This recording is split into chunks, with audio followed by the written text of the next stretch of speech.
ही landing.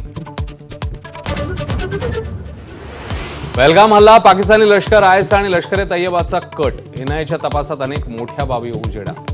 दहशतवाद्यांनी बेताब खोऱ्यात हत्यारं लपवल्याचंही समजतं.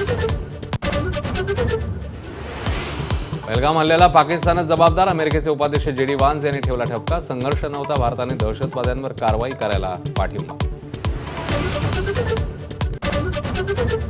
पाकिस्तानने घेतला पंतप्रधान मोदींचा धसका. पाकव्याप्त काश्मीरमधल्या मदरशांना 10 दिवसांची सुट्टी.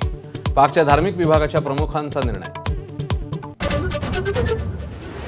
भारतात पाकिस्तानी क्रिकेटरचे Instagram account ban. Babar Azam, Mohammad Rizwan यांच्यासह शाहीन आफ्रिदी, मोहम्मद आमिरचं अकाउंटही भारतात बंद.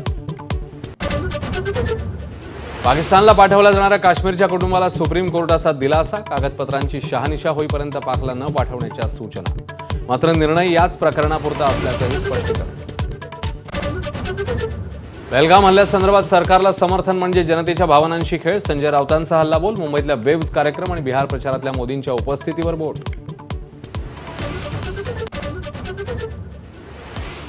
भारतामध्ये आता माणुसकी शिल्लक राहिली नाही. वादग्रस्त वक्तव्य करणाऱ्या अबू आझमींनी पुन्हा एकदा तोडले अकलेचे तारे. वेव्ज 2025 परिषदेत मुख्यमंत्र्यांनी केले 8,000 कोटींचे सामंजस्य करार. गोदरेजचा स्वतंत्र फिल्म सिटी तयार करण्याचा प्लॅन. शासनाची 2,000 कोटींची गुंतवणूक.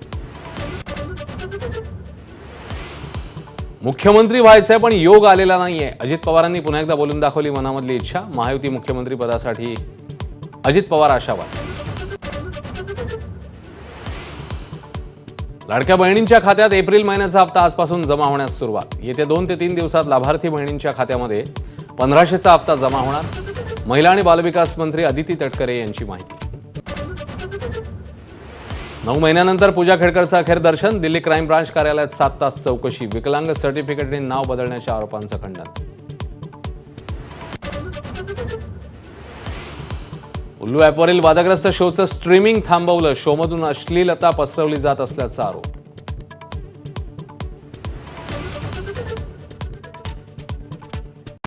Headlines brought to you by Chitale Bandhu. मंडळी